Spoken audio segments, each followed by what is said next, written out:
김용민 브리핑.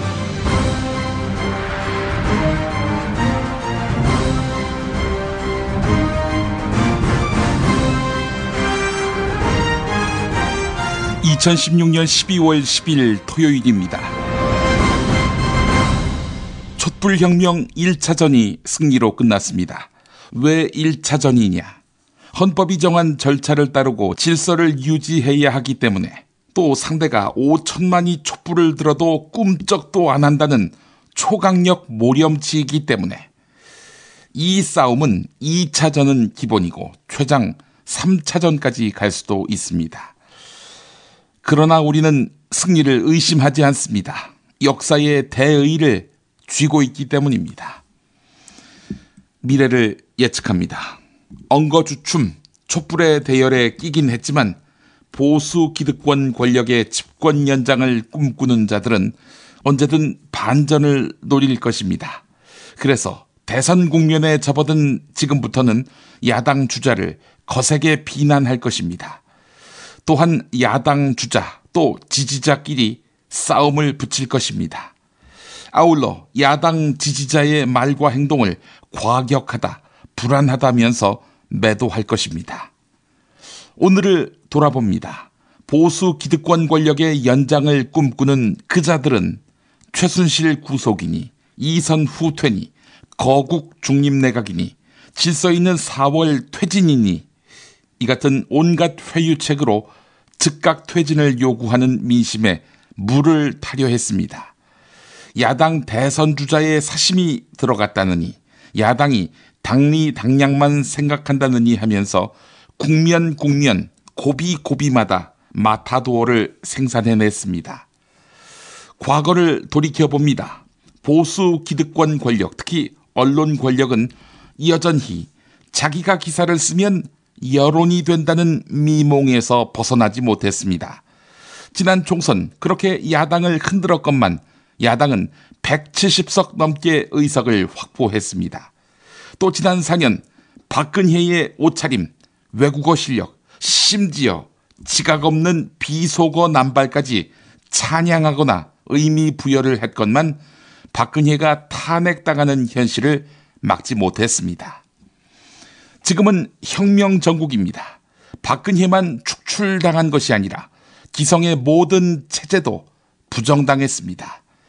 국민을 우습게 알고 섣불리 계도하려 들다가는 자신도 탄핵당할 수 있음을 깨달아야 할 것입니다. 촛불을 같이 드는 입장이지만 지금 광장의 집단 지성은 제가 생각했던 그 이상으로 진전됐음을 분명히 알아야 할 것입니다. 어둠은 빛을 이길 수 없다. 거짓은 잠을 이길 수 없다. 진실은 침몰하지 않는다. 우리는 포기하지 않는다.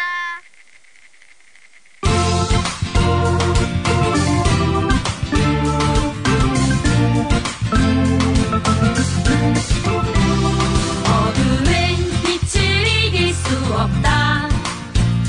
거짓은 잠을 이길 수 없다. 진실은 침몰하지 않는다. 우리는 포기하지 않는다. 어둠은 빛을 이길 수 없다. 거짓은 잠을 이길 수 없다. 진실은 침몰하지 않는다. 우리는 포기하지 않는다.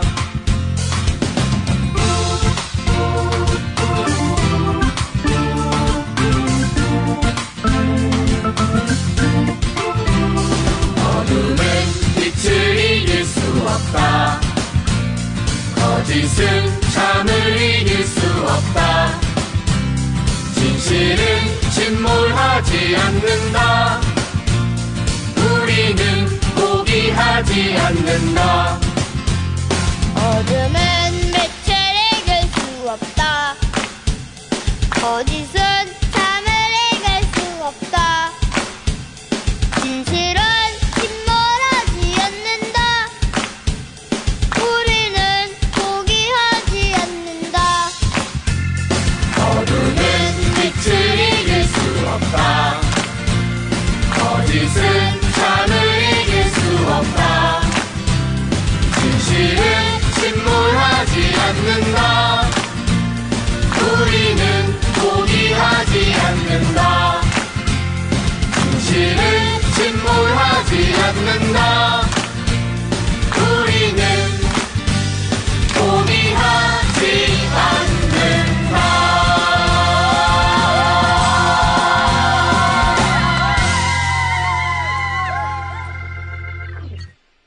지난 8월 태어난 지 19개월 된 아기 앞으로 건강보험료 고지서가 날아오는 일이 울산에서 벌어졌습니다. 세대주인 아기의 아버지가 군에 입대하니까 보험료를 아기에게 직접 청구한 것입니다. 현행법상 지역가입자의 보험료는 한 세대의 지역가입자 전원이 연대해서 납부하도록 돼 있기 때문입니다. 국민건강보험공단도 소득도 직업도 없는 유아에게 건강보험료가 청구되는 것은 문제가 없다, 이렇게 주장합니다. 사회보험제도의 유지가 중요하다지만 생계가 어려운 이들이 직면하고 있는 문제에 대해 이렇게 강압적이고 가혹하게 기계적인 행정 처리를 하는 것이 과연 옳은 일일까요? 아름다운 재단이 이 같은 문제를 개선하기 위해 60일의 건강보험증 캠페인을 진행하고 있습니다. 자세한 사항은 검색창에 아름다운 재단을 입력해 주시기 바랍니다. 영희는 엄마 아빠와 떨어져 삽니다. 엄마 아빠는 가난해서 건강보험료를 내지 못했습니다. 이제 그 보험료를 영희가 내야 합니다. 대한민국에서 10살 아이에게 체나백을 독촉하는 것은 합법입니다. 영희처럼 고통받는 사람들을 위해 60일의 건강보험증 캠페인에 참여해주세요. 당신의 참여가 제도를 바꾸는 시작입니다. 아름다운 재단. 야, 너 홍어 판다 그랬지? 팔지. 근데 홍어가 진짜 그렇게 몸에 좋아? 아이 끝내준다니까. 우리 엄마 관절염인데? 홍어. 나 숙취는? 홍어. 마누라 다이어트는? 홍어. 큰이모 변비? 홍어. 작은 형 소화불량은? 홍어. 여동생 피부? 홍어. 큰 누나 주름? 홍어. 명절 때 선물은? 홍어라니까. 근데 비싸지? 열나 싸고 열나 맛있는 홍어가 있다니까. 어디? 알싸한 홍어. 네이버 검색창에 알싸한 홍어를 검색하시고 1599-6456.com 혹은 1599-6456 전화 주문도 가능합니다. 하나 더, 알싸한 홍어는 진공포장 택배 배송 판매하며 직접 개발한 특제 소스를 서비스로 드립니다.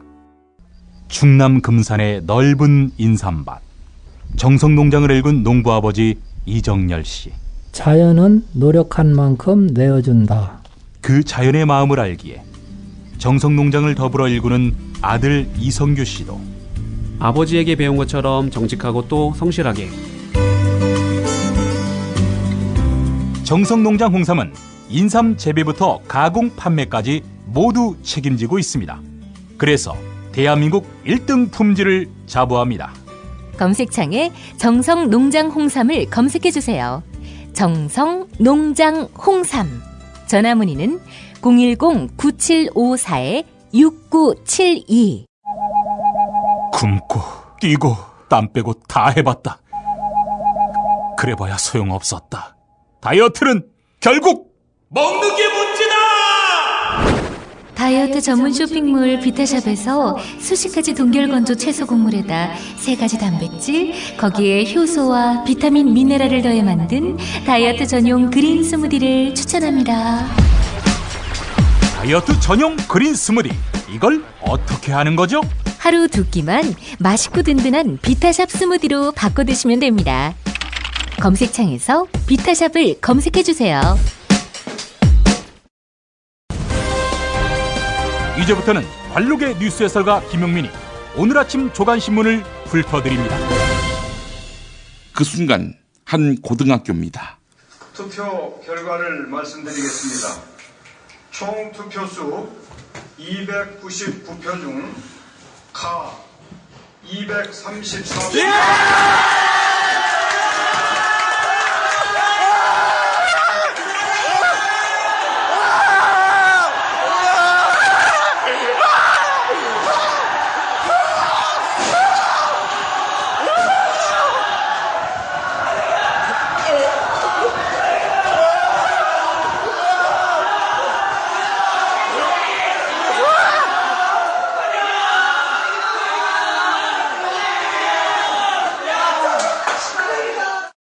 그 순간 서울역입니다.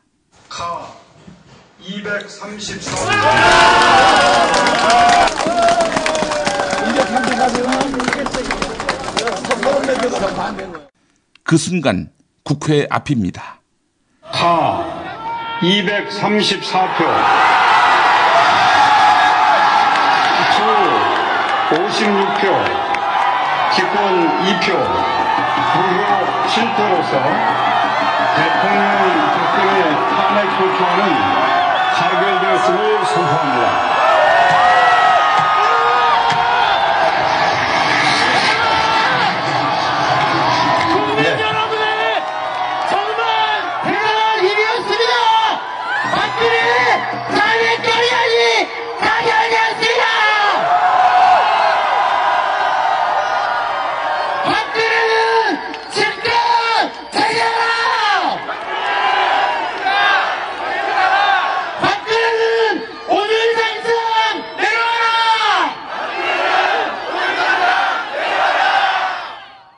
국회 회의장을 나온 세월호 엄마 아빠들의 목소리입니다. 국민촛불 만세! 국민촛불 만세! 국민촛불 만세! 국민촛불 만세! 국민촛불 만세! 엄마 아빠 만세! 엄마 아빠 만세! 대통령 박근혜에 대한 탄핵 소추안 가결은 크게 3번의 변곡점을 지났습니다. 먼저 탄핵 정국은 최순실이 박근혜의 연설문과 청와대 회의 자료 등을 미리 받아보았다는 JTBC 보도가 나오면서 시작됐습니다. 그 이전에 최순실 국정농단에 대한 한겨레의 강력하고 지속적인 보도가 밑자락을 깔았던 터였고요. 박근혜는 하루 만에 사과했지만 10월 29일 첫 대규모 촛불 집회가 열렸습니다. 두 번째 변곡점은 지난달 20일 박근혜가 공범이라는 검찰의 중간 수사 결과 발표였습니다. 이에 야3당은 탄핵안을 표결한다는데 합의했습니다. 전국에서 232만 개의 촛불이 타오른 지난주 토요일 촛불 집회는 탄핵안 가결을 이끈 마지막 변곡점이었습니다. 요컨대 청와대와 친박계의 역습으로 국회가 우왕좌왕할 때마다 탄핵이 가결되도록 이끈 것은 광장의 촛불이었습니다. 촛불이 탄핵을 결정했습니다. 헌법재판소는 국회 의결이 발표된 어제 오후 4시 9분부터 헌정사상 두 번째 대통령 탄핵 심판 심리 절차에 돌입했습니다. 중앙일보는 전직 헌법재판관과 전직 헌법연구관 등에게 향후 탄핵 심판 사건의 전망을 물었습니다.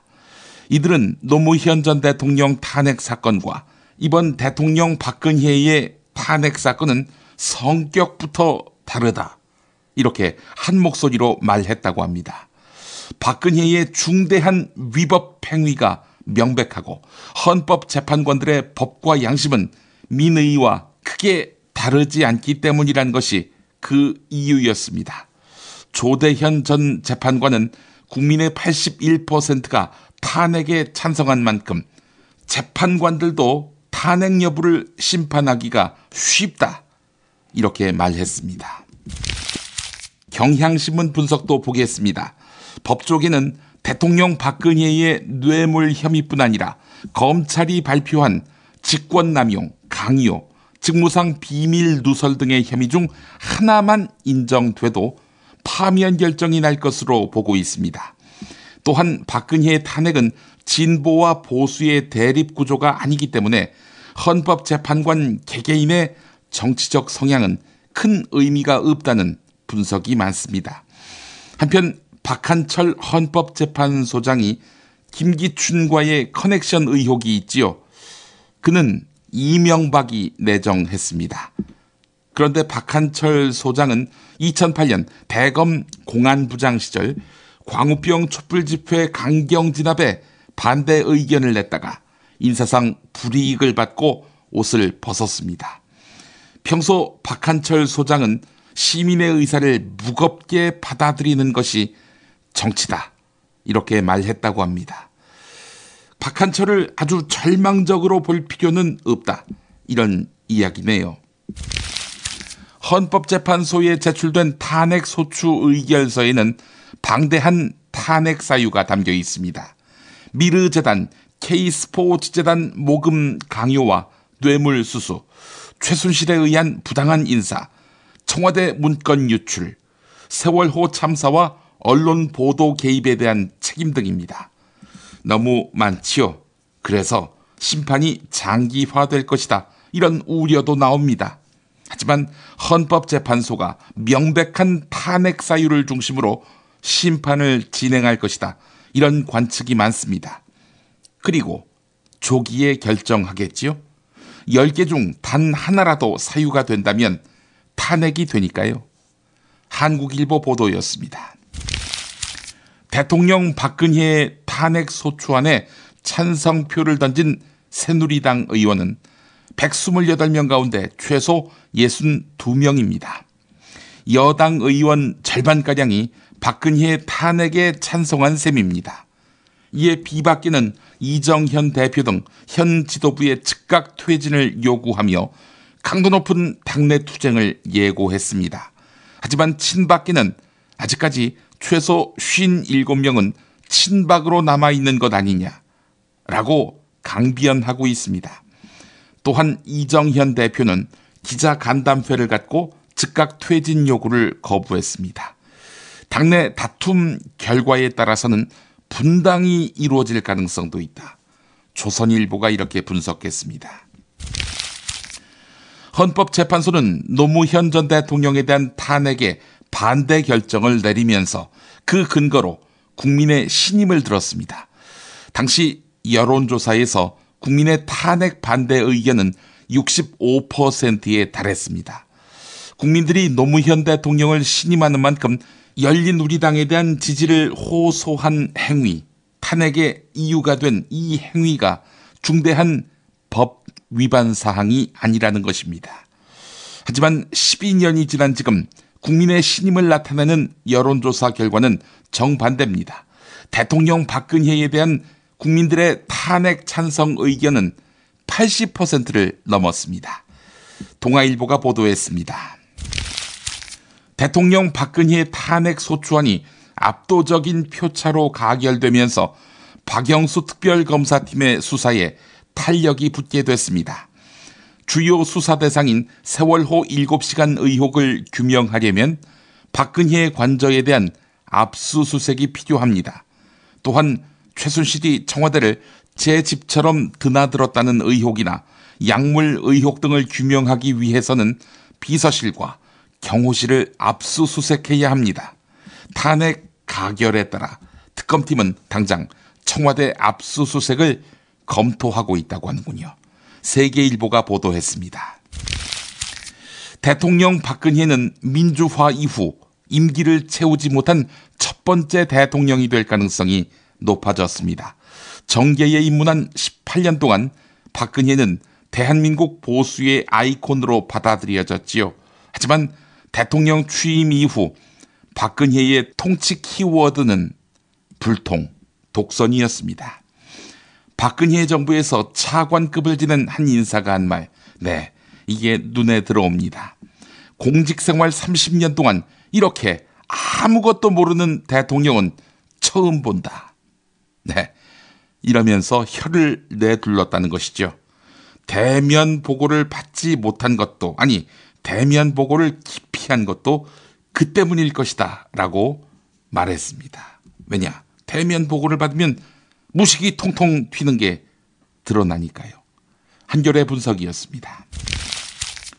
김용민 브리핑 토요 스페셜 최동석 칼럼 김프로이드가 이어집니다. 깊은 바다에서 잡은 신선한 대게, 살이 꽉 찬 데다 맛까지 끝내줘. 대고급 대게, 대게 직거래 장터. 네이버 카페 대게 직거래 장터에 들어오셔서 선택하세요. 1644-9047. 미국 장사랑! 구렁이똥 이뻤다. 장이 살아야 내 몸이 산다. 배변 활동에 도움을 주는 건강기능식품입니다. 미궁 장사랑. 지금 검색창에 미궁 장사랑을 검색하세요. 정권교체를 함께 염원하는 판촉물 쇼핑몰 네피알. 기념품, 답례품, 기왕이면 네피알로 인터넷 검색창에 입력하시거나 032-519-4800으로 전화하세요. 카카오톡 아이디는 네피알. 일산에 있는 풍무양고기 영양 가득한 양갈비와 양꼬치, 피자, 자네도 그 맛을 아는가? 무당이 저를 데려간 적이 없어서. 031-902-9292 수아비스랩닷컴에서 12월 15일 베이비 전용 제품을 출시합니다. 수아비스 화장품 홈페이지를 방문해서 베이비 제품 체험단 참여 이벤트를 클릭해주세요. 민감성, 아토피성 피부에도 효과적인 수아비스 베이비 제품을 보내드립니다.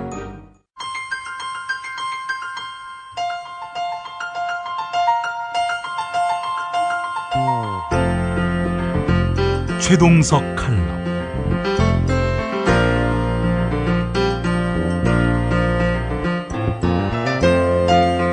안녕하십니까, 최동석입니다. 결국은 민중이 승리합니다. 역사는 늘 그렇게 발전해왔습니다. 국회의원들이 박근혜의 탄핵안을 가결했지만 이 고삐를 늦추면 안 됩니다.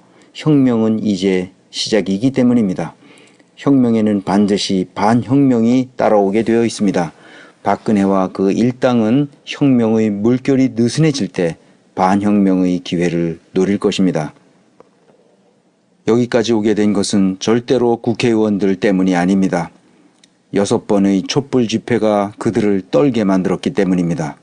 지금까지 국회의원들을 지켜보았지만 그들에게 맡기면 안 된다는 사실만 확실해졌습니다.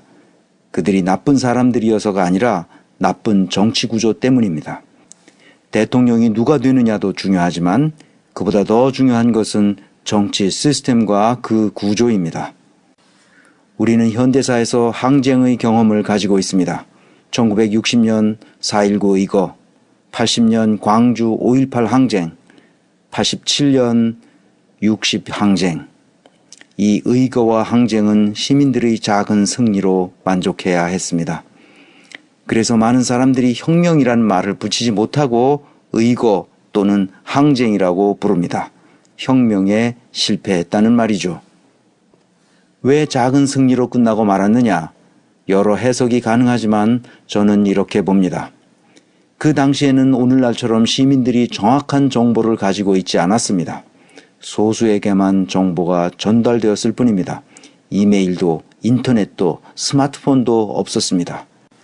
정보를 가지고 있는 소수의 민중들이 할 수 있는 것은 보도블록을 뜯어서 한 손에 들고 다른 손에는 화염병을 들고 싸워야 했습니다. 최루가스 때문에 물먹은 마스크를 쓰고 전투경찰과 대치해야 했습니다. 퇴근길에는 회사원들이 합세해서 길거리 전투를 벌이곤 했습니다. 거리는 험악했습니다. 요즘 젊은이들은 그 상황을 상상할 수 없을 것입니다. 촛불로 대항한다는 것은 꿈도 꿀 수 없는 시대였습니다.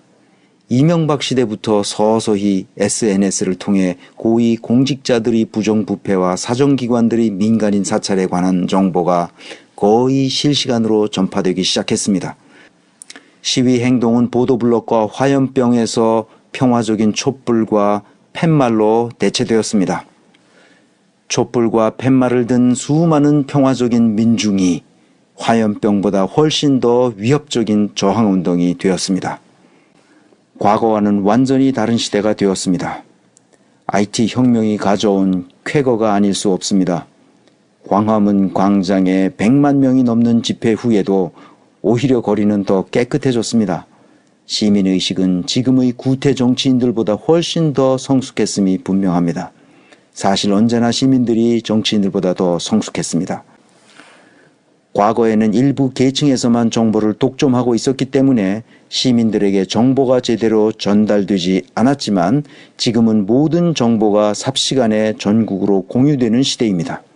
정보만 투명하게 공유된다면 우리 사회는 이렇게 합리적인 집단 의사결정을 내릴 수 있습니다.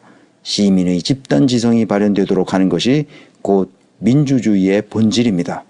주말마다 촛불을 들지 않아도 민중의 의사가 국가 정책 결정에 그대로 반영될 수 있는 민주주의를 만들어내야 합니다. 그래서 이번 촛불 집회로 시작된 혁명이 완성될 때까지 추호도 흐트러짐이 없어야 합니다. 반혁명 세력이 틈새를 노리고 있기 때문입니다. 박근혜의 탄핵은 시작에 불과합니다. 그렇다면 우리 민중이 앞으로 해야 할 일은 무엇인가? 정치인들은 헌법에서 정한 일정을 따르면 되지만 우리 민중은 해야 할 일이 아직도 산적해 있습니다. 국가 운영 조직을 재설계해야 하기 때문입니다. 정치인들에게 이것을 맡겨두면 안 됩니다.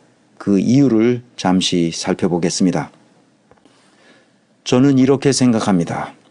프로이센의 위대한 철학자 칸트의 이성적 사유의 세계에서부터 헤겔, 니체, 하이데거로 이어지는 독일의 사상과 철학은 결국 나치 정부의 히틀러와 제2차 세계대전을 막아내지 못했습니다. 위대한 소설가 괴테에서부터 헤르만 헤세에 이르는 독일 문학의 정신은 결국 나치 정부의 히틀러로 빨려 들어갔습니다. 위대한 정신이 정치에 직접 개입하지 않으면 정치인들은 사태를 그르치기 때문입니다. 늘 그래왔습니다. 그러나 독일인들은 전쟁이 끝난 후 폐허 속에서 철저히 그리고 냉정하게 반성했습니다. 어떻게 독재 정부가 들어서게 되었으며 어떻게 전쟁을 일으켰는지 진실로 성찰했습니다. 그들은 다시 이런 일이 발생하지 않도록 하기 위해 완전히 새로운 민주공화국을 설계했습니다. 그것이 바로 인간의 존엄성에서 출발한 기본법이었습니다. 이 칼럼에서 지속적으로 강조해왔던 바로 그 인간의 존엄성입니다. 독일의 기본법은 헌법으로서 인간의 존엄성을 보장하기 위하여 모든 국가 권력이 존재한다는 사실을 명확히 했습니다. 입법부는 물론 행정부, 사법부 등 모든 국가 권력은 인간의 존엄성을 존중하고 보호하기 위해 설치된 수단이 되었습니다. 이것은 칸트, 헤겔, 니체, 하이데거의 사유와 철학, 괴테와 헤세의 문학 정신이 독일의 새로운 연방공화국에 녹아 들어갔습니다. 새로운 연방공화국은 과거의 구조나 시스템과는 완전히 그리고 철저하게 단절되었지만 과거의 위대한 사상을 이어받아 혁명적 변화를 이루었습니다. 독일은 오늘날 유럽에서 가장 경쟁력 있는 나라가 되었습니다. 사상과 문학의 나라, 과학과 산업의 나라로 거듭난 것입니다. 박근혜 탄핵 국면에서 저는 이렇게 생각합니다. 조선 성리학이 그렇게 가르쳐왔던 선비정신은 결국 나라가 완전히 패망하기까지 고위 공직자들의 부정부패를 막아내지 못했습니다. 인내천과 후천개벽의 위대한 동학사상은 농민전쟁으로 끝났고 혁명을 완성하지 못했습니다. 해방 후에는 이승만, 박정희가 추구해왔던 대통령제의 권력구조와 시스템은 인간의 존엄성이 파괴되는 것을 막기는커녕 인간의 존엄성을 파괴하는 데 적극적으로 활용되었습니다. 결국 박정희가 부하의 총에 맞아 죽는 것으로 결말이 났습니다. 그 후 또다시 전두환이 군부 독재를 막기 위해 수많은 사람들이 희생되었습니다. 그들의 희생에 힘입어 87년 체제가 출범했습니다.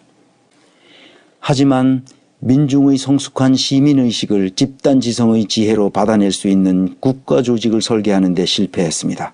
간접민주주의라는 의회제도는 협잡군이나 다를 바 없는 정치꾼들이 드글거리는 국회를 만들어냈습니다.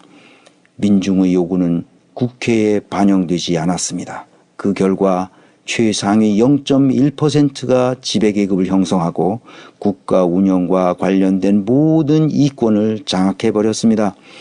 재벌과 정치인은 완전히 유착되었고 민중의 삶은 피폐해졌습니다. 세계 최고의 자살률과 노인 빈곤율이 그것을 말해줍니다. 돈이 너무 많아서 주체할 수 없는 사람이 있는가 하면 삼시세끼를 챙겨 먹을 수 없는 가난한 사람들이 점점 늘어났습니다. 몇 년 전 경험을 말씀드리면 정부 산하기관인 교육 관련 어느 재단의 초청으로 자문할 때였습니다. 서울 강북 지역에 있는 어느 고등학교 교감 선생님과 함께 점심을 먹다가 놀라운 이야기를 들었습니다. 지금 학교에서 가장 큰 이슈가 뭔지 물어보았습니다. 아이들 점심 식비를 마련하기 위해 정부 보조금과 자선단체의 기부금을 모금하는 일이 가장 힘들다는 것이었습니다. 아이들의 30% 정도는 급식비를 낼 수 없는 상태였기 때문이었습니다. 충격적이지 않습니까? 서울 일부 지역에 사는 고등학생들의 30%가 점심을 먹을 수 없단 말입니다. 시골은 어떻겠습니까? 국회에서 법을 만들어야 할 사람들이 이 상황을 제대로 이해하고 있을까요? 과연 이들이 민중의 아픔이 뭔지 이해할 수 있을까요? 선거 때만 되면 모든 문제를 해결해 줄 것처럼 떠들지만 거리에는 정당들이 온갖 선전선동의 플랜카드와 포스터를 붙이지만 정치인들은 민중의 아픈 현실은 아무것도 해결하지 못했습니다. 오히려 재벌이 눈치만 보면서 그들이 하수인 노릇을 해왔습니다. 이토록 잘못 설계된 국가 운영 구조를 근본적으로 다시 설계해야 합니다. 이 혁명의 기회를 놓쳐서는 안 됩니다. 정치판을 어떻게 바꿔야 하는지 우리는 다음과 같은 사항을 명심해야 합니다.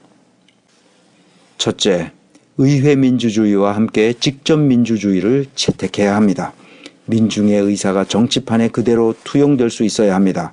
이것은 가장 중요한 민주주의 원칙입니다.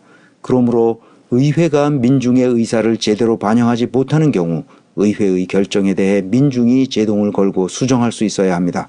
마땅히 민중의 의사로 법률을 제정하고 개정할 수도 있어야 합니다. 이것이 직접 민주주의입니다. 지금은 SNS가 발달했기 때문에 직접 민주주의는 얼마든지 가능합니다.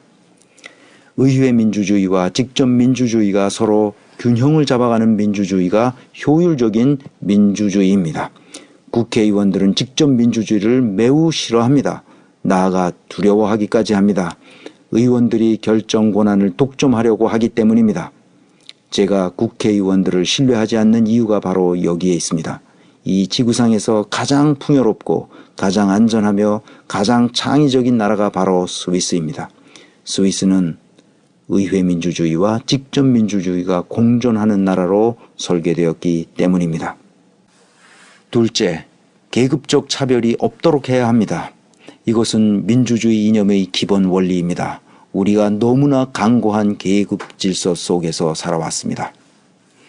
빈부 차이에 따른 계급 질서는 그 사회를 병들게 하는 암덩어리입니다.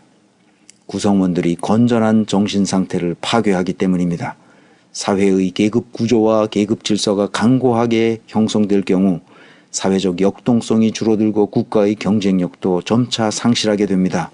조선이 그래서 망한 것입니다. 오늘날 영국의 브렉시트 사태와 미국의 트럼프 사례를 보아도 분명해집니다. 이 두 나라는 기본적으로 계급 질서로 사회가 운영되는 전형적인 나라들입니다. 새로운 민주공화국은 경제적 계급 구조와 사회적 계급을 타파할 수 있도록 헌법과 법률을 만들어야 합니다. 셋째, 다수제 민주주의를 포기하고 합의제 민주주의로 나아가야 합니다. 독일, 스위스, 네덜란드, 덴마크, 스웨덴, 노르웨이 이런 나라를 보십시오. 이 지구상에서 합의제 민주주의를 하는 나라들이 가장 풍요롭고 안정되어 있으며 경쟁력이 높습니다. 다수제 민주주의는 다수가 소수를 폭력적으로 억압하고 착취하는 행태를 반복할 뿐입니다. 합의되지 않으면 결정하지 말아야 합니다. 넷째, 지방자치단체를 지방정부로 전환해야 합니다. 지방정부의 입법, 행정, 사법 업무를 중앙정부로부터 어느 정도는 독립적으로 실행하는 준국가 단위로 업무를 재조정해야 합니다. 지방정부는 독립된 자율적이고 주체적인 소규모 정부 단위로서 시민들의 의사를 반영할 수 있도록 해야 합니다. 여기에도 직접 민주주의를 실행해야 합니다. 이 칼럼에서 계속 강조해온 것처럼 중앙정부와 지방정부 사이에는 조직 설계의 가장 기본이 되는 보충의 원리가 작동할 수 있도록 해야 합니다. 보충의 원리란 모든 일을 자율적으로 처리하되 그것이 제대로 작동할 수 없는 천재지변과 같은 상황이 되었을 때에만 더 큰 단위인 중앙정부가 보충해주는 원리를 말합니다. 그러니까 중앙정부와 지방정부는 위아래의 계급관계가 아니라 서로 역할과 책임이 다른 관계일 뿐입니다.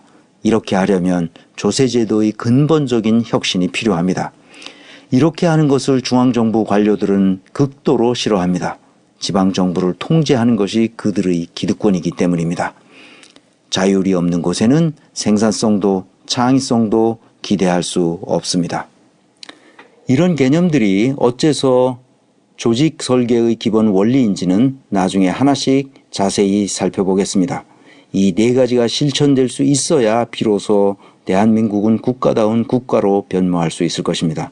이 네 가지 조직 설계의 원리들을 실현하려면 기득권 세력이 엄청난 반발과 저항에 부딪힐 것입니다.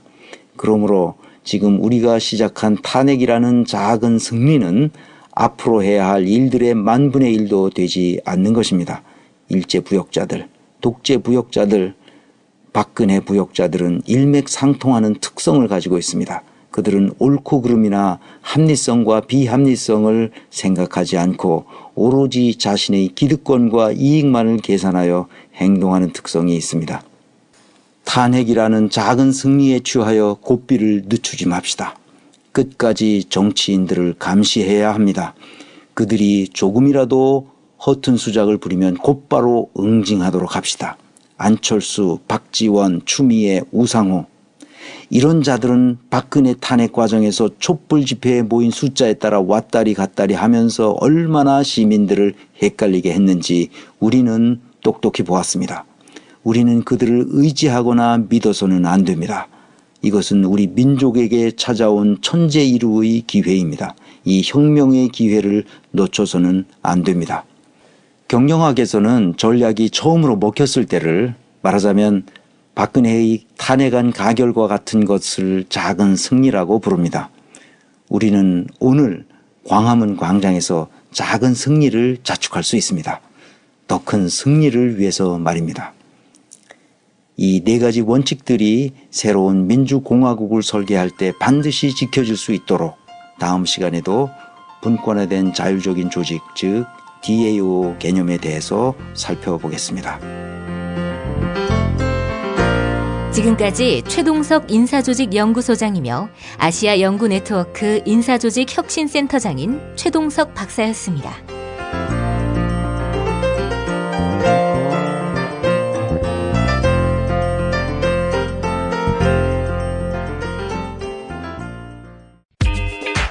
자기야, 매트리스 고르기 너무 힘들어. 대한민국 최초 매트리스 멀티샵 매트리스엠 몰라? 전 세계 최고 브랜드 정품만 취급해. 매트리스 살 때는 꼭 매트리스엠으로 오세요. 야, 딴지마켓 좀 봐봐. 이담채 김치 게시판 지금 보고 있어? 왜요? 뭐가 문제 있나요? 야, 어떻게 하나같이 맛있다, 예술이다, 감탄했다, 물건이다, 또 재주문했다 이런 글만 올라올 수 있지? 이거 공작의 냄새가 나지 않아? 아무래도 그런 것 같아. 이담채 김치 게시판에 작전 세력이 개입한 거 아닐까요?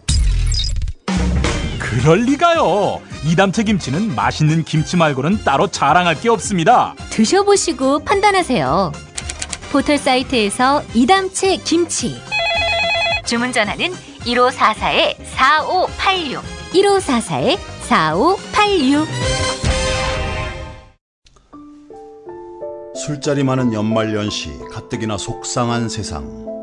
새싹당 콩차를 선물하세요. 가격이 착해서 김영란법에 저촉되지 않습니다. 새싹당 콩차는 남자를 위한 차. 서면 보고용으로 아주 좋습니다. 서면 보고용. 에? 서면 보고. 전창걸닷컴에서 구매하세요. 전화문의 070-8635-1288 070-8635-1288. 공화국 참치 논평. 구이동 대양 참치를 맛보지 못한 국민 여러분은 진정한 참치 맛을 보기 위한 강도 높은 중대 조치를 취하실 계획을 표명하시고 곧장 구이동으로 달려오시기 바란다. 참치에 대한 체질적인 거부감과 적개심을 노골적으로 드러내는 분도 구이동 대양 참치에 오시면 추호도 용납할 수 없는 포악무도한 폭식 행위를 자행할 것이다. 구이동 대양참치. 월요일 참치데이 이벤트, 화요일 참치머리 서비스로 함께합니다. 주차장 걱정 마시고요. 대중교통은 서울 지하철 2호선 구의역 2번 출구에서 5분 거리입니다. 대양참치 구의점 02-455-8087. 하루 두 차례 대한민국과 지구촌의 오늘을 정직하게 비춰드립니다.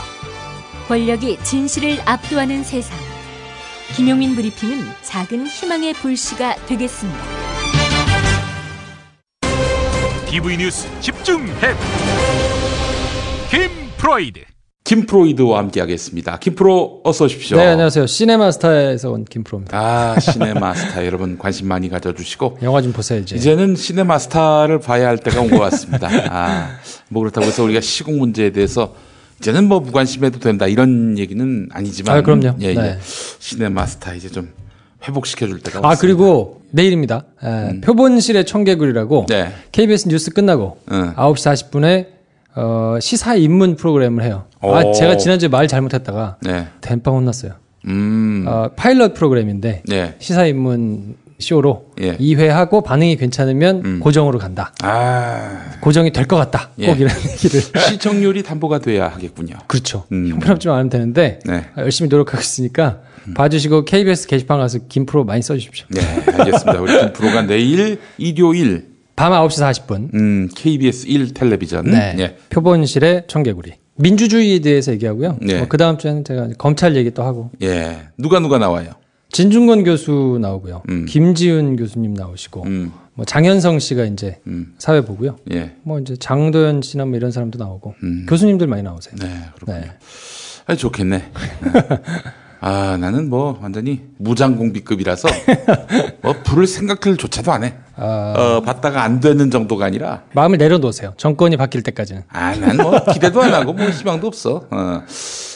뭐 사실은 이번 정권 또 지난 이명박 정권 때부터 이 지상파 이른바 메이저 매체가 이거 뭐 정말 걷잡을 수 없이 추락하는 그런 상황인데 뭐 난 열심히 지켜볼 뿐입니다. 거기에 희망이 없으니까 당신도 나와가지고 팟캐스트 하는 거 아니야. 뭐 하여튼 그렇죠. 근데 또 남아 계신 분들이 계시니까. 네. 그래요. 자, 어제 참 대단한 대한민국이었습니다. 조금 걱정하시는 분들도 많았고 혹시 간당간당하게 되면 또 복잡해지는 거 아닌가 했는데 그래도 뭐 저는 사실 한 260표 넘었으면 했는데 너무 높게 봤더라고 수준을. 국회 수준을. 그렇기도 하고 뭐랄까요. 생각이 많았을 거라고 봐. 남 좋은 일만 할 수 있다. 뭐 이런 계산도 있었을 것이고. 근데 그 무효표는 뭘까? 무효표가 제일 궁금해. 무효표. 아니 비공개니까 반대를 하면 되잖아. 아니면 분대. 그거에 대해서 뭐 해석이 분분하더라고요. 그러니까 실제로는 부에다가 반대를 하고 싶었으나 이게 혹시 나중에라도 뭔가 까졌을 때 이 불이익을 받을 수 있다 싶어서 이렇게 뭐 머리를 쓴 거다라고 생각하는 분들도 계시던데 저는 정말 그냥 고문관들도 있었을 것 같아요. 꼭 있잖아. PT 체조 10번 하면 마지막 거 하지 말라 그래도 꼭 하는 사람이 있거든. 한 명씩. 하나 이러면서. 어제 생방을 보니까 이렇게 가에다가 동그라미 친 사람이 있더라고요. 그래요. 그것도 무효일 텐데. 무효죠. 그래서 아마 그게 나왔을 텐데. 글쎄 말입니다. 이건 참 국민의 승리입니다. 이건 뭐 명실상부한 국민의 승리예요. 그렇죠. 국민들이 뭐 2달 가까이 이렇게 나와가지고 의견을 표출한 것 때문에 또 평화적으로 시위가 잘 진행이 됐기 때문에 그것의 엄중한 뜻을 정치권이 눈치를 본 거라고 봐야죠. 전략적 인내였어요.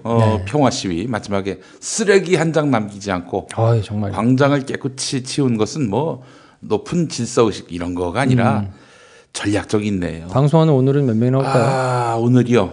뭐 지난주만 하진 않을 것 같다는 생각이 들지만 그렇지만은 이거 어제 탄핵으로 다 끝난 게 아니다라는 점은 거의 100%일 거예요. 생각은.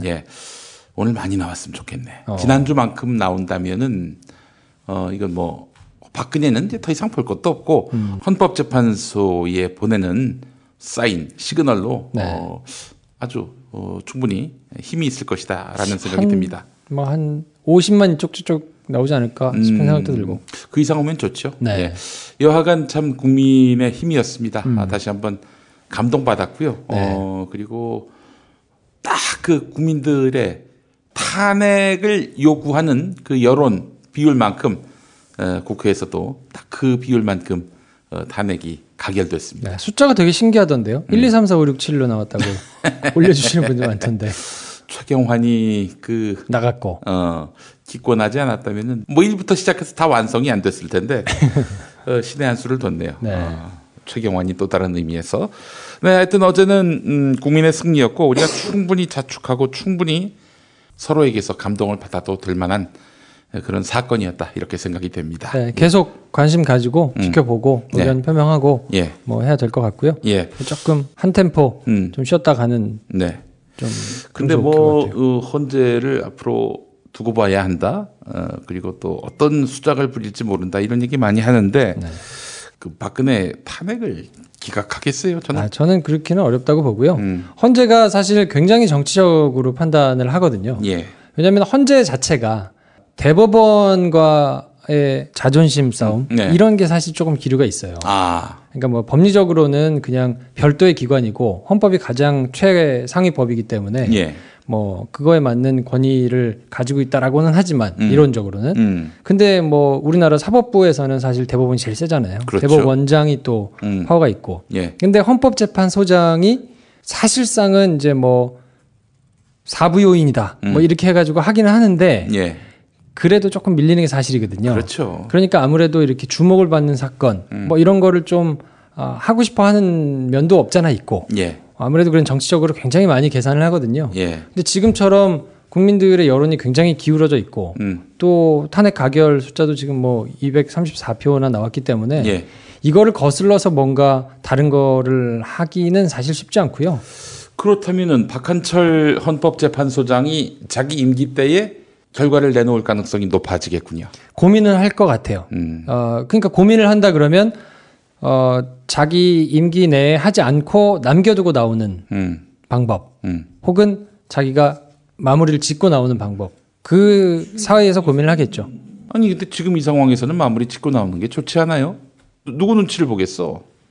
눈치를 본다기보다 뭐 여러 가지가 이제 작용을 하겠죠. 근데 그 조금 이제 결기가 있고 용기가 있는 사람 같으면 아무래도 자기가 소장일 때 그거를 정리해놓고 나오려고 노력을 할 것이고 그렇지 않고 넘길 가능성이 저는 개인적으로는 크지 않다고 보는데. 그럼 1월 말이겠군요. 뭐 아마 그렇게 되겠죠. 정 안 되면은 그 김기춘 보고 연락을 해서 박한철 보고 1월 말까지 끝내라고. 기억이 안 난다 그럴걸? 전 모릅니다. 정말 모릅니다. 모릅니다. 저는 제 이름도 모릅니다. 이럴 거고. 야 진짜 그분 대단하더라고요. 아니, 김기춘 어떻게 생각해요? 뭐 어떻게 생각해? 대단한 분이지. 진짜 완전히 악인의 거의 아이콘이 아닌가. 성실해요. 성실한 분이에요. 악인은 성실하지. 방향을 모르고 성실할 뿐이지. 다른 방향으로 성실해서 그렇지. 진짜 성실하게 살았어요. 그래서 김기춘을 이제 봐줄까 검찰에서? 그러니까 이제 그 얘기를 제가 오늘 하려고 하는데 특검 얘기를 그래서 안 할 수 없잖아요. 이제 남아 있는 거는 저희가 관심을 가지고 좀 봐야 되는 거는 헌법재판소는 뭐 거의 인용이 된다고 볼 가능성이 좀 높다고 보고요. 1월 말로. 이제 그거만 하나 남았어요. 왜냐하면 분위기가 계속 좀 강성으로 가서 지금 같은 분위기가 계속 유지된다면 헌법재판소가 이게 뭔가 여기서 질질 끌었다가는 혼란스럽겠구나. 자기들이 굉장히 지탄을 받겠구나. 라는 시그널을 자기들이 받아들이면 빨리빨리 해서 박한철 소장이 그만두기 전에 아마 정리가 될 텐데 뭔가 분위기가 너저분하고 뭔가 이렇게 좀 흐트러져 가지고 사람들이 다시 관심이 꺼진 것으로 오인하게 되면 법리적으로 뭐 따져봐야 된다는 이유를 들어서 길게 갈 수도 있거든요. 그렇진 않는다고 봅니다. 이 촛불 시민들의 지금 정서가 그걸 다 읽고 있어요. 그러니까 향후에 뭐 한 달 가까이 여론의 분위기가 어떤지를 굉장히 미묘하게 살필 거고요. 그리고 이제 대통령 지지도나 뭐 이런 것도 아마 여러 가지 볼 거예요. 그래서 정치적인 지형을 아마 굉장히 참고해가지고 결정이 될 거라. 그래도 뭐 그쪽은 크게 걱정할 거는 아니라고 보는데. 우리 시민들이 워낙 또 똘똘 뭉쳐 있으니까. 이제 사람들이 분노한 거에 이 분노심을 뭔가 좀 김을 빼주는 뭐 유시민 작가의 말에 따르면 굉장히 압력소처럼 지금 빵빵하게 차 있는 상태인데 이거에 김을 빼줄 수 있는 방법이 일단 탄핵이 가결이 됐으니까 한꺼풀은 꺼졌는데 그래도 아직 그 분노한 민심이 있잖아요. 이거를 이제 그래도 그나마 해소해 줄 수 있는 게 특검이거든요. 근데 특검 팀이 지금 이제 꾸려졌죠. 특검 보호도 4명 이제 결정이 됐고. 자, 일단 여기서 김 프로가 보기에 지금 특검보 잘 인선된 겁니까? 특검보 4명. 박충근, 이용복, 양재식, 이규철 이렇게 됐거든요. 검사 출신이 3명, 판사 출신이 1명 이렇게인데. 난 누군지 아무도 모릅니다. 뭐 그렇게 굉장히 이름을 날리던 분들은 아니에요, 사실. 근데 박충근 변호사는 이제 17기로 예전에 박영수 선생이 이제 서울지검 강력부장 할 때 같이 이제 일했던 강력통이에요. 강력수사 오래 했던 분이고. 이용복 씨는 이제 디도스 특검 때 특검 보러 갔었거든요. 근데 이제 사법연수원에서 이제 뭐 강의도 하고 그랬는데 그때 특수사론 강의 이런 거 했던 분이라서 크게 특징이 있는 것 같지는 않고 양재식 변호사도 예전에 강력부장 때 같이 일했던 경험이 있어요. 그리고 이규철 변호사만 유일하게 판사 출신인데 대법원 재판연구관 출신이거든요. 그 대법원 재판연구관이라는 얘기는 잘 나간다는 얘기예요. 거기 아무나 못 가요. 예. 그러니까 재판연구관으로 가는 사람들은 그 기수에서 굉장히 똘똘하고 공부 잘하고 잘 나가는 사람들이 가는 곳이거든요. 예, 예. 그러니까 거기 갔다 와서 이제 원주지원장 하다가 2010년부터 변호사를 했는데 네. 이분은 대륙 아주에 있을 때 같이 이제 박영수 특검이 대륙 아주에 근무하고 있을 때 대륙 아주로 갔거든요. 그러니까 이제 본인하고 다 이렇게 같이 일했거나 연관이 있거나 뭐 이런 사람들로 된 거니까 팀워크가 아무래도 구축돼 있다. 중요하죠. 근데 이제 임수빈 변호사나 뭐 이재순 변호사가 안 된 걸 좀 안타깝게 생각하시는 분들이 계신데 예. 저는 사실 뭐 크게 의미 없다. 왜냐하면 이분이 이제 PD 수첩 수사를 하다가 소신에 안 맞는다 그래가지고 사직하고 나왔거든요. 예. 근데 이분이 공안통이에요. 그래서 공안 수사를 오래 했는데 지금 수사 국면은 공안 수사가 아니고 특수수사이기 때문에 그렇지. 예, 수사를 해본 분들이 더 중요하기 때문에 그러니까 유무죄를 가리는 데 있어서 특수부가 훨씬 더 유효한 수사가 가능하다. 그렇죠. 이제 강력통들은 보통 이제 정말 험한 수사하는 분들이라 이제 보통 조폭 수사를 강력부에서 하거든요. 근데 지금 이 사람들의 행태가 거의 조폭 수준이잖아요. 그렇지. 이런 조폭도 개쓰레기 조폭이에요. 한마디로. 그 결이 좀 맞을 수는 있을 것 같아요. 왜냐하면 특수수사는 기업 회계 분석 뭐 이런 거를 주로 이제 하는 거거든요. 예. 그래서 이제 기업들이 비자금을 어떻게 만들고 예. 그래서 이제 그 돈을 어떻게 빼가지고 뭘 했느냐 이런 거를 해야 되니까 예. 이제 그 회계적인 거를 막 일단 분석해가지고 쫓아가야 되는 수사인데 조금 따로 떨어져요 수준이. 그렇지. 이번에 이제 최순실 일당들은 예. 수준이 좀 떨어지기 때문에 그렇다면은 혐의 확인이 쉽다? 쉽다기보다 오히려 강력 수사 잘했던 사람들이 맞을 수 있다는 거죠. 기업 수사보다 기업 수사 잘하는 선수들도 이제 그 검사가 20명이 파견이 됐잖아요. 그 중에 꽤 들어 있거든요. 그래서 이제 제가 볼 때는 뭐 요 정도 라인업은 나쁘지는 않은 것 같고 총 이게 저걸 보니까 한 이렇게 팀을 크게 한 4개 정도로 운영을 하지 않나 싶어요. 그래서 이제 윤석열 선생하고 한동훈, 신자영, 양석조 이런 사람들이 가 있는데 이런 사람들이 이제 그 기수가 높으니까 주축을 맡고 그 사람들의 이제 각 팀별로 뭔가 과제가 주어지겠죠. 어떤 수사 이렇게 아마 맥을 짚어서 갈 텐데 여기서는 이번 수사에서는 제일 중요한 게 이제 뇌물죄 혹은 그렇지. 제3자 뇌물죄를 적용할 수 있을 것이냐. 뇌물죄가 된다면 뭐 짤 없이 그렇죠. 저 탄핵이 인용되는 것이고. 그래서 이제 아마 70억 받았다가 돌려준 롯데 그리고 최순실한테 돈을 제일 많이 줬던 삼성. 근데 삼성은 사실 간단치 않거든요. 그렇지. 그러니까 여기를 막 찾는 게 조금 어려울 수도 있지만 롯데 같은 경우에는 그래도 수사가 진행됐고 딱 떨어지는 게 조금 있을 수 있기 때문에 뭐 하여튼 이쪽 부분을 건드리기 시작해가지고 뇌물죄를 아마 좀 팔 것이고. 정이 안 되면 우리 피라미 고영태를 조져서 돈 못 받았어요. 그런 거라도 받아내면은 얼마나 좋아. 그러니까 뇌물죄가 국민들이 기대하는 것만큼 뭐 굉장히 큰 규모로 뭐가 더 터져 나오기는 어려울 수 있어도 이거를 뇌물죄 자체로 혹은 제3자 뇌물죄로 엮어서 이거를 유죄를 받아내는 거는 어렵지 않을 수 있거든요. 그러니까 그런 거를 아마 딱 떨어지는 거를 찾아내려고 노력을 할 거고요. 제가 주목하고 있는 거는 아마 특검에서는 이미 지나갔던 그리고 많은 수많은 막 의혹들에 대해서도 물론 수사를 할 테지만 거기서 뭔가 새로운 거를 꺼낼 수는 없거든요. 그러니까 검찰이 수사했던 것 그리고 압수수색 해와서 가지고 있던 것 증거 말고는 아마 거의 다 없앴을 것이고 말도 상당 부분 맞췄을 거기 때문에 지금보다 더 뛰어넘는 새로운 의혹을 밝혀내기는 사실 쉽지 않은데 그래서 이번 특검이 유의미한 결과를 낼 수 있는 부분은 저는 김기춘, 우병우 파트라고 봐요. 그래요? 네. 만만치 않을 것 같은데. 만만치 않죠. 그런데 거기서 뭔가 성과를 낸다 그러면 이거는 검찰이 건들지도 못했던 부분이거든요. 그러니까 거기선 유의미할 텐데 이렇게 되면 조직을 향해서 피를 보는 거기 때문에 그렇지. 여기서 활동했던 검사들이 못 들어갈 수도 있어요. 조직으로. 그러니까 그만큼 각오를 하고 수사를 해야 되는 거거든요. 왜냐하면 당연히 내부적으로는 검사들이 뭐 다 해야 2,000명이 안 되기 때문에 거기서 뭐 한 10년 이상 뭐 15년 가까이 이렇게 근무를 한 사람들이면 그리고 또 잘 나가는 여기서 파견을 받을 만큼 그래도 나름 조직에서 잘 나가는 사람들이면 다 얽혀 있거든요. 선후배 관계로 다 얽혀 있는데 드러난 거는 우병우뿐이지만 우병우하고 같이 근무했던 그 밑에 뭐 민정수석실에 이제 파견됐던 검사들, 뭐 법무부에서 근무했던 검사들 다 나름대로 자기하고 친한 뭐 자기하고 한 번씩 근무했던 이런 이제 관계가 있는 사람들이 많을 거거든요. 근데 김기춘 우병우를 제대로 수사를 한다고 치면 거기를 정색하고 수사를 해야 되는데 그러면 정말 검사 옷 벗을 생각하고 해야 되거든요.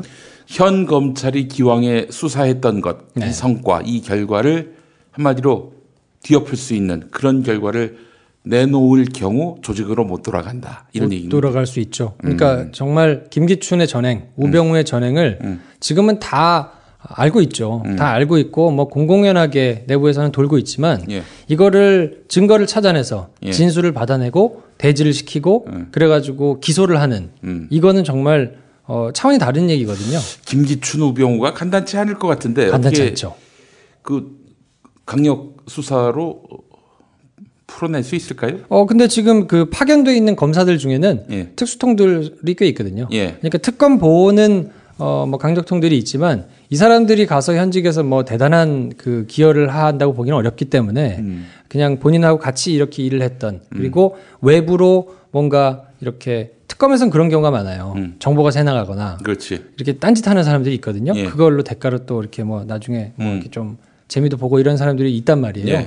그 누수를 막는 게 가장 큰 적일 거고요. 잡무를 한다거나 정무적인 판단을 한다거나 뭐 이런 큰 그림을 그리는데 아마 특검보들이 같이 할 거고 그 밑에 실질적인 수사들은 이제 20명 파견된 검사들이나 그 밑에 같이 간 수사관들이 이제 하게 될 텐데 거기에는 그래도 뭐 신저영, 한동훈, 양석조 이런 선수들은 굉장히 일 잘하는 선수들이거든요. 특수수사에서 꽤 이름이 있는 선수들이라서 옛날에 뭐 저 민간인 사찰 이런 거 했을 때 꽤 했던 선수들이어서 특수수사에는 굉장히 좀 이름 있는 선수들이에요. 우병우를 상대로 해서 수사함에 있어서 하나의 꿀림도 없다? 고민은 할 거예요. 내부적으로. 왜냐면 다 한 다리 건너서 친했을 거거든요. 그리고 다 자기가 모셨거나 자기하고 잘 아는 사람들을 수사해야 되는 거라서 인간적인 고민 그리고 업무적인 고민 굉장히 할 거예요. 근데 직 내놓고 내가 검사를 못 돌아가고 나는 그냥 여기까지인가 보다. 그냥 나는 변호사 개업해야 되겠다. 대신에 후배들을 위해서라도 정의를 좀 바로 세워서 이렇게 했다가는 골로 간다는 거를 제대로 세워놔야 그 다음부터 장난을 못 치겠지 하고 칼을 뽑아드는 선수들이 제가 보기에는 몇 명 있을 수 있어요. 그럴 가능성이 있는 사람들이 있어요. 그래서 아마 그 사람들이 그냥 정말 가벼운 마음으로 무겁지만 각오하는 마음으로 그렇게 직 벗어던질 생각하고 수사를 시작하면 그러면 하나라도 나오겠죠. 의지를 가지면은 수사가 그렇게 꼭 어려운 것만은 아니다. 그렇죠. 그 사람들이 본인들이 이제 워낙 수사를 잘하는 사람들이니까 다 이렇게 말 맞추고 어쩌고 하면서 이렇게 증거 없애고 김기춘 씨가 계속 모른다고 하는 이유는 잘 들어보시면 무슨 얘기냐면 나 통화 기록 남겨놓은 거 없어요. 그 얘기예요.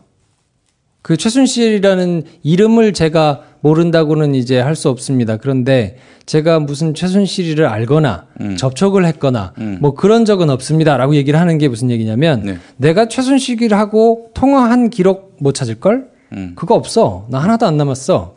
정윤회 접촉한 적 없습니다 하는 것도 내가 정윤회 만나서 어쩌고 한 건 있겠지만 통화 기록이 길어야 뭐 1년 그리고 뭐 다른 그 건물에 있는 CCTV가 길어야 3개월 뭐 이 정도들이기 때문에 아무리 뒤져봐도 내가 정윤회하고 만난 거를 딱 증거로 내놓을 수 있는 게 없을 거야. 그러면 찾아봐 한번 뭐 이렇게 지금 장난하는 얘기거든요. 이제 그렇기 때문에 직접적인 증거가 나오지는 못하더라도 진술이 나올 수는 있거든요. 근데 이제 그 진술을 어떻게 받아낼 거냐는 이 사람들의 통제 바깥의 영역일 수도 있어서 뭐 최순실의 태블릿 PC가 이렇게 발견될 줄 알았나요? 뭐 그러니까 지금부터는 김기춘 씨를 수사하는 거는 굉장히 큰 검찰에서 굉장히 대선배기도 하고 하지만 상대적으로 기수가 지금 되게 낮기 때문에 팀장격으로 와 있는 사람들이 한 27기, 8기, 9기 정도 되고 나머지 지금 파견되는 검사들은 다 30기 밑에거든요. 그러니까 이런 사람들은 뭐 김기춘을 받겠습니까? 뭐 그러니까 그쪽은 오히려 수사하는데 부담이 없을 텐데 오히려 이제 우병우 라인, 우병우 사단을 잡아들이는 데는 굉장히 복잡할 거예요. 그러니까 우병우 쪽에서는 그렇게 큰 뭐가 나오기는 어려울 수 있는데 하여튼 김기춘 라인에서는 뭔가 장난질을 한 것들이 한두 개라도 나올 수 있다. 그렇게 되면 특검으로서는 여태까지 이제 제가 이런 비유를 방송에서 들었었는데 뭐 유산슬, 양장피 이런 거를 기대한단 말이에요. 국민들은. 예. 그런 요리가 나오겠거니. 근데 11번 있었던 특검에서는 여태까지 다 나온 요리가 짜장면, 짬뽕, 볶음밥 뭐 잘해야 군만두 정도 하나 내놓은 수준이거든요. 탕수육까지 간 적도 없어요? 없어요. 그런 적이 없어요. 그러니까 이제 그 정도니까 에이 특검 해봐야 뭐하냐 그러면서 특검 무용론이 나왔는데 그때도 말씀드렸지만 이번에는 가짓수가 워낙 많고 범위에 제한이 없기 때문에 제가 보기에는 고추 잡채 정도 탕수육 정도는 나올 수 있다. 양장피, 유산슬 뭐 이 정도까지는 어려워도 저가의 요리 정도는 기대할 수 있다. 근데 그게 저는 김기추, 우병우 라인이거나 아니면 뭐 뇌물죄 이쪽 부분이거나 뭐 기대해볼 만할 겁니다. 그래도 김기춘, 우병우의 비위를 잡아내면 박근혜한테 무슨 타격이 있죠? 박근혜한테는 타격이 없을 수 있는데 예. 실질적으로 박근혜가 일을 안 했기 때문에 그 김기춘이 전행을 휘두른 거 아니에요? 네. 근데 김영한 전 민정수석의 비망록이 다 나왔음에도 불구하고 그건 그 사람이 적은 거지. 거기에 있는 사람이 다 저라고는 생각 안 합니다. 뭐 이따위 소리 하니까 딱 뭔가 핵심적인 중추적인 일을 했는데 이런 전행의 상당 부분이 김기춘과 우병우를 통해서 이루어졌다라는 걸 밝혀내는 것 자체가 굉장히 의미가 있고 폭발력이 있을 거예요. 예. 네. 어쨌든 뭐 지금 그 특검의 수사와는 무관하게 뭐 수사 결과 갖고 헌법재판소에서 뭐 인용하고 말고 그러진 않을 거 아니에요. 뭐 그렇죠. 네. 그게 이제 고민을 할 거예요. 아무래도 논리는 답을 내놓고 보통 논리를 쓰는 경우가 많거든요. 정답을 내놓고 논리를 만들려고 하면 얼마든지 만들 수 있어요. 네. 근데 만약에 그걸 인용 안 하겠다. 아니면 인용을 안 할 수는 없지만 최대한 늦게 인용하겠다라고 하면 그거에 맞게 또 얼마든지 논리를 만들어낼 수 있거든요. 네. 뭘 봐야 되고 뭐 진행 중이고 어쩌고 하니까 더 뭐 심각하게 보기 위해서 신중하게 보기 위해서 더 봐야 된다라고 해도 말은 되죠. 근데 뭐 빨리 신속하게 국정이 혼란스러운 거를 공백을 막기 위해서 빨리 결론을 내야 된다라고 결론을 내놓으면 못할 것도 아니에요. 결국 이제 촛불이 관건이군요. 여론이 지금부터 이제 어떻게 반응하느냐가 중요하죠. 그러니까 여론이? 그냥 흐지부지 없어지고 이러지만 않는다면 헌법재판소에서는 굉장히 눈치를 많이 볼 거예요. 살다 보면 꽃 주문할 일이 생깁니다. 1566-0263 네이버에서 검색된 사이트보다 최대 2만 원 싸게 해드립니다. 좋은 사람과 플라워 1566-0263 잊지 마세요. 건강식품의 지존 전복을 택한다면 100% 완도에서 잡은 와우 전복. 네이버에서 와우 전복을 찾으세요. 010-2443-0818 포르투갈 정통의 레시피로 만드는 에그타르트, 달콤함 그 이상의 감동, 타르트팜 킨텍스점, 일산 전 지역 배달, 단체 주문은 수도권 가능. 문의전화 031-923-2995, 검색창에 타르트팜 킨텍스점. 한우 사고를 집어넣고 24시간 팔팔 끓인 곰탕, 연지연 곰탕. 어린이부터 노인까지 누구나 좋아하는 건강식 연지연 곰탕. 택배로 신청하시려면 010-7252-1114. 지금 여러분께서는 김프로의 김프로이도와 함께하고 계십니다.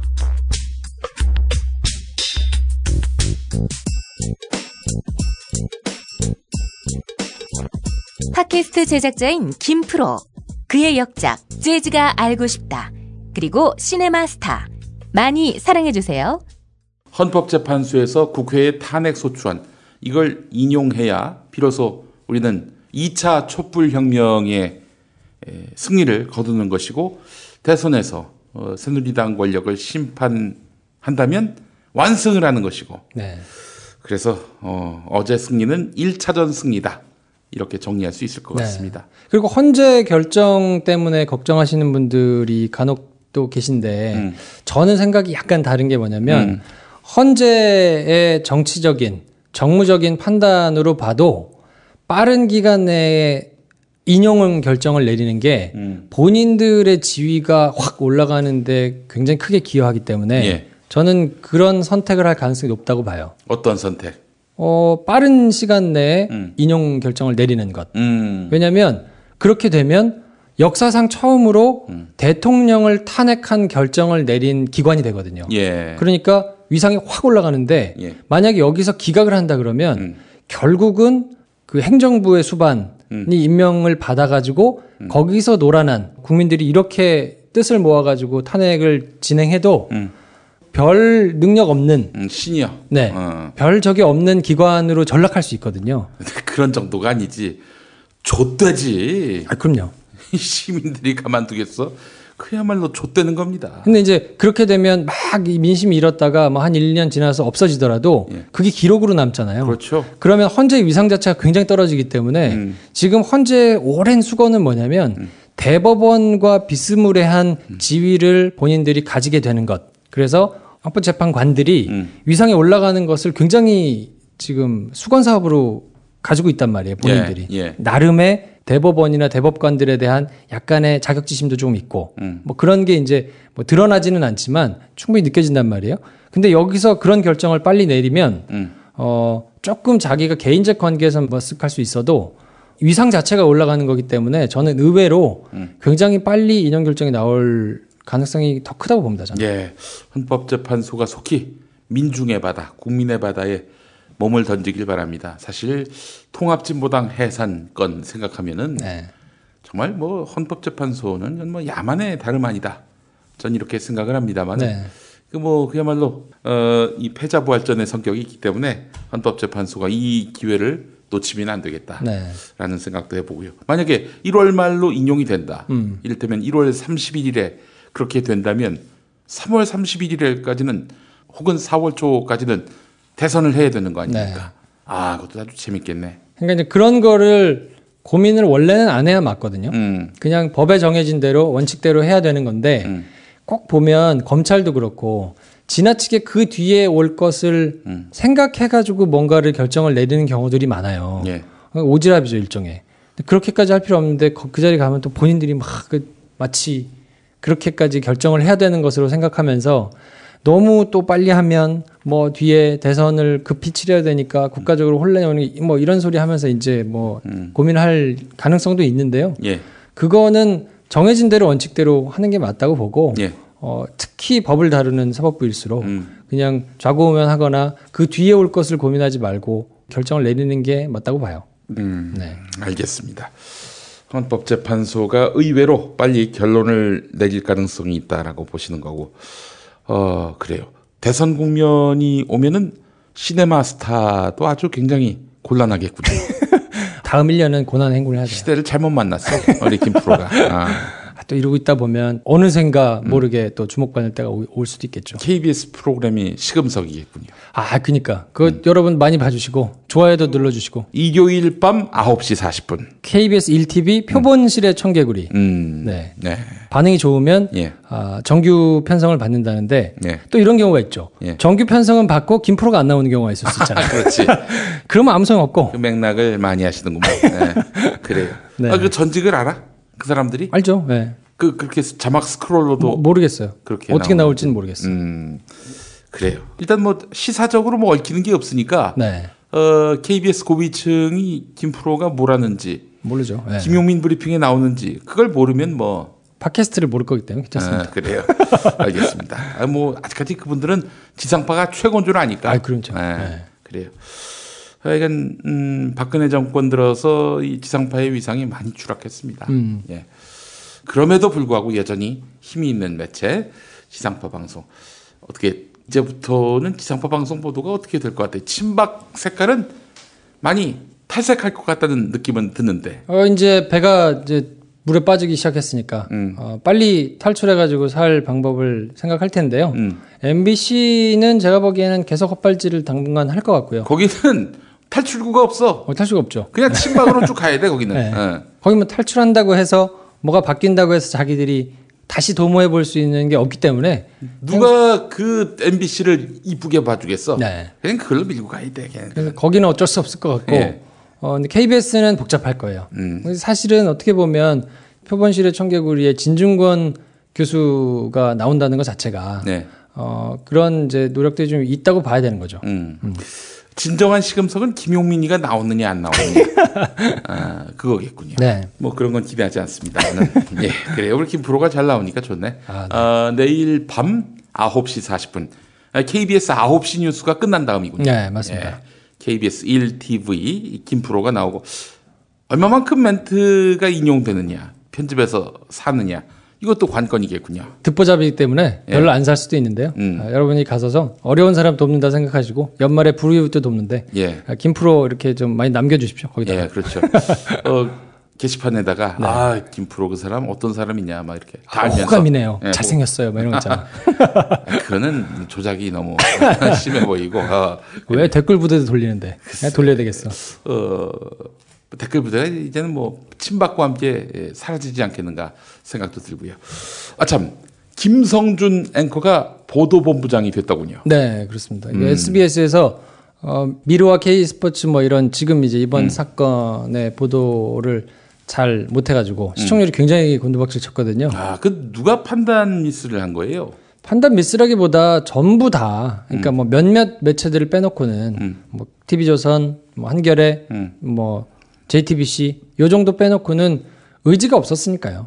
그냥 뭐랄까 그 뜨거운 물보다 미지근한 물이 계속 그렇게 뜨거워지는데 모르고 그냥 놀다가 개구리가 익어 죽는 것처럼 그냥 그런 시간이 되게 길게 오래돼 와가지고 보신주의로 가다가 그냥 뭐 못하잖아 어차피 할 수 있겠어 뭐 이렇게 있다가 실기한 거죠. 서두원 보도본부장이 꼭 그런 분은 아닌데. 그러니까 뭐 그랬다기보다 보도 전체적으로 기자들 전체적으로도 그렇고 이거 해봐야 쓸 수 있겠나 나갈 수 있겠나. 그럴 때 보도본부장이 칼을 뽑고 나를 따르라 이래야 되는데. 결과적으로는 그래서 이제 책임을 물었는데 순간 판단을 잘못했다기보다는 그게 너무 기간이 오래돼서 다들 타성에 젖어 있던 거라서 근데 뭐 좋은 시그널이라고 봐야죠. 그래서 SBS는 김성준 보도본부장 체제에서는 좀 굉장히 그 지상파 뉴스가 해야 할 정석의 보도가 나올 거다 이렇게 예측해도 됩니까? 옛날 같지는 않을 거고요. 왜냐하면 그걸 명분으로 해서 진짜 이유에 어쨌든 간에 그걸 명분으로 해서 그 임원들이 바뀐 거기 때문에 그 얘기인즉슨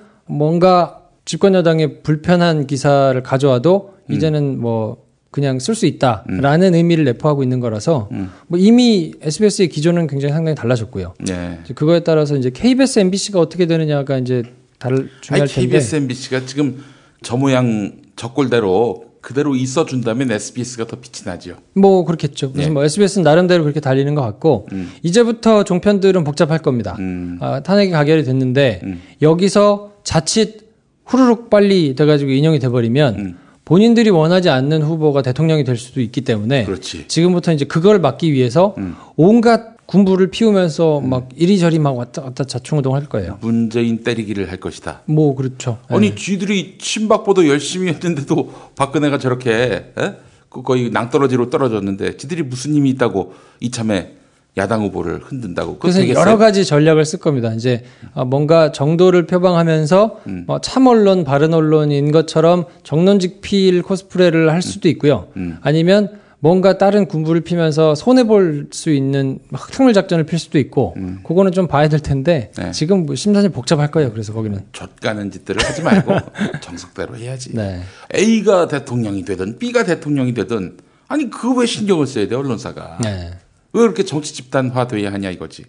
그리고 이제 되게 엄밀하게 보면 검찰도 그리고 이제 막 칼을 휘둘렀던 여러 정치권에 있던 사람들도 두드러 맞고 있잖아요. 네. 유일하게 언론만 두드러 맞을 데가 없어요. 예. 때릴 데가 없는 거예요. 그러니까 SNS에서 막 이렇게 조롱하고 욕하는 거 말고는 어디서 이렇게 준엄하게 꾸짖음을 당하는 데가 없기 때문에 그렇지. 본인들이 다시 딱 표변해가지고 막 사람들을 꾸짖고 있거든요. 마치 몰랐던 것인양. 그러니까 이제 그거에 대한 찔림은 다들 있을 텐데 그럼 그거를 속죄하는 의미로라도 지금부터 제대로 하면 되는 거니까 지금부터라도 정말 시비와 경중을 나눠가지고 그러니까 시시비비 경중을 잘 가려서 좀 하면 좋을 것 같아요. 아니 뭐 저는 사실 앞으로의 그 미디어 판도를 예측하자면은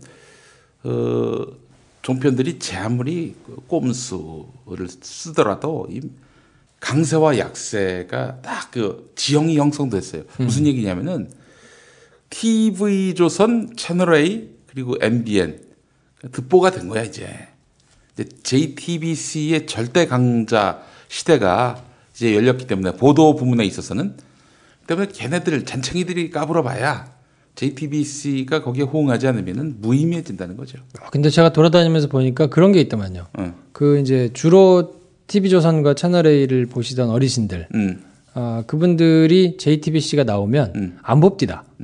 다른 데를 틀더라고요. 이게 이제 그 양반 속상한 거지. 그 양반들이야 뭐 그런 거고. 사실 이제 선거는 20, 30, 40, 50대까지인데 적어도 50대까지는 이 단일 대우가 형성됐다고 봅니다. 예전하고 많이 달라졌으니까. 예, 60대부터는 뭐 어떻게 될지는 모르겠습니다만은 50대까지는 단일 대우가 형성돼 있고 지금부터 까불면 까불수록 다음 대선에서 야당의 당선 확률을 더 높이는 일이다. 네. 예, 디스카운트 현상이 발생할 수 있을 것이다. 제 희망적인 예측이 아니라요. 저도 놀랍게도 총선 낙선 이후로 계속 맞춰.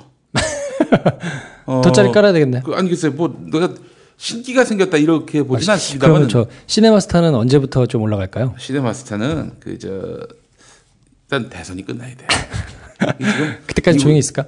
그때까지 조용히 있을까? 아니 이제 시네마스타가 이제 영화 소개 프로그램을 빙자해서 시사를 얘기하는 거지 시사를. 아 그럴까요? 뉴스 특보 맨날 하고? 그렇지. 그래서 이제 김프로가 이런 분야에서 특화를 하는 그런 평론가가 없어요. 검찰 사법 분야에서 이런 식의 특화를 할 수 있는 평론가가 없어. 다 어디 그냥 후로코들이 나와가지고 뭐 알지도 못하면서 까부는. 근데 우리 김프로는 혹시 이 돗자리를 깔아도 될 정도로 이 판을 다 읽잖아. 그래요? 아니, 그런 건 아니고. 아니 정말이야. 지금까지 뭐 검찰이나 이런 내부의 맥락, 사람 평가 이런 것들이 그렇게 정확한 그런 분석가는 없어요. 네, 그래서 표본실의 청개구리 많이 봐주십시오. 네, 그래. 조사실의 청개구리 뭐 이런 걸로 하나 해가지고 어때요? 일단 김프로가 살아야 되니까. 네, 그렇지. 김프로를 살려주세요. 네, 여러분 많이 사랑해주시고 시네마스터 안 들어도 됩니다. 다운 받아두시고 네. 후기도 남기시고 별표도 구독도 해주시면 좋겠습니다. 이런 김프로가 또 계속 존재해줘야지. 네. 이게 일이 안 풀린다고 갑자기 어느 직장에 확 들어가 버리면 김프로이도 못하잖아. 아 그러네요. 대선 때까지는 우리 김프로가 먹고 살 수 있도록 여러분 시네마스터 많이 들어주시기 바라겠습니다. 또 표본실의 청개구리도 화끈하게 밀어주시고. 알겠습니다. 자 그렇다면 이제 마무리곡 들을 차례입니다. 네, 데이브니어의 노래인데요. 빛이라는 노래입니다. 아 왠지 복음성가 냄새가 나는데 그런 건 아니고. 아니에요. 요즘에 많이 들으셨잖아요. 어둠은 빛을 이길 수 없다. 그 자체가 요한복음 말씀이야. 그렇죠. 네. 그래서 어쨌든 그 빛이라는 그 테마로 이제 서광이 비치기 시작했으니까. 복음성가네. 근데 복음성가는 아니에요. 이 사람이 출신이 뭐 그래서 그렇긴 한데. 이 사람이 그 예배 인도자야. 전혀 뭐 복음성가는 아니고. 예. 네. 새로 만든 노래인데 빛이란 노래입니다. 빛이란 노래. 네. 예. 빛. 네. 데이브니어 본명 이대귀. 네. 이 사람은 일단 믿고 듣는 아티스트가 됩니다. 근데 저희가 이제 30, 40대를 공략하자. 젊은 친구들은 당신이 좀 어렵다. 그래서 이제 뭔가 30, 40대 애환을 표방하는 뭐 이렇게 해가지고 나왔는데 걸려들기는 한 60대, 70대가 걸려들었어요. 그래요. 그분들이 너무 좋대. 다른 사람은 관심 없고. 빛이 아니라 빛 아닌가? 빚진 사람들 빛 그런 건 아니고. 빛. 네. 알겠습니다. 빛을 듣고 1부를 마무리하고요. 잠시 후 2부는 여의도 공원에서 녹음한 관훈 나이트클럽 공개 방송이 되겠습니다. 자, 김프로 수고하셨습니다. 네, 시네마스터에서 뵙겠습니다. 감추인 것 같아도 드러나고 숨겨진 것 같아도 밝혀지네. 진실이 진 것처럼 보이지만 결국은 진실만이 영원하네. 어떤 어려움도 시련도 우리를 결코 넘어뜨리지 못하네. 우리가 꿈꾼 세상을 더욱 펼쳐나가야 해. 우리 어둠을 헤치고 걸어가리. 우리 밝은 빛 가운데 달려가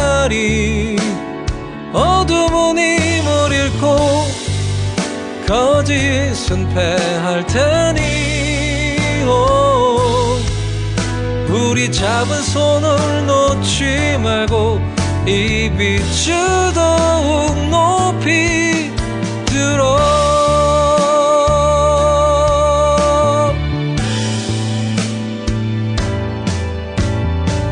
진실이 진 것처럼 보이지만 결국은 진실만이 영원하네. 어떤 어려움도 시련도 우리를 결코 넘어뜨리지 못하네. 우리가 꿈꾼 세상을 더욱 펼쳐나가야 해. 우리 어둠을 헤치고 걸어가리. 우리 밝은 빛 가운데 달려가리. 어둠은 힘을 잃고 거짓은 패할 테니 우리 잡은 손을 놓지 말고 이 빛을 더욱 높이 들어 어둠을 헤치고 걸어가리. 우리 밝은 빛 가운데 달려가리.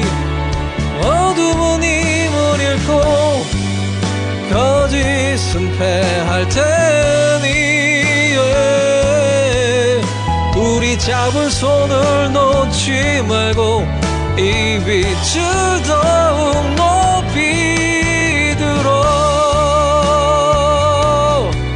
이 빛을 더욱 높이 들어. 이 빛을 더욱 높이 들어.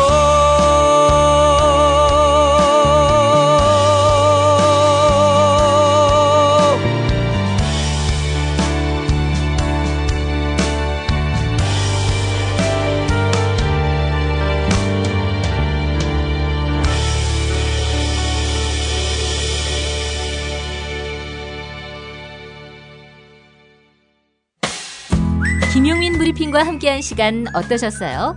다음 시간에도 보다 바르고 알차며 즐거운 정보로 여러분을 찾아가겠습니다. 팟캐스트 포털 팟빵에서 다운로드하기, 구독하기, 별점 주기, 댓글 달기로 응원해주세요. 잊지 마세요. 다운로드하기, 구독하기, 별점 주기, 댓글 달기.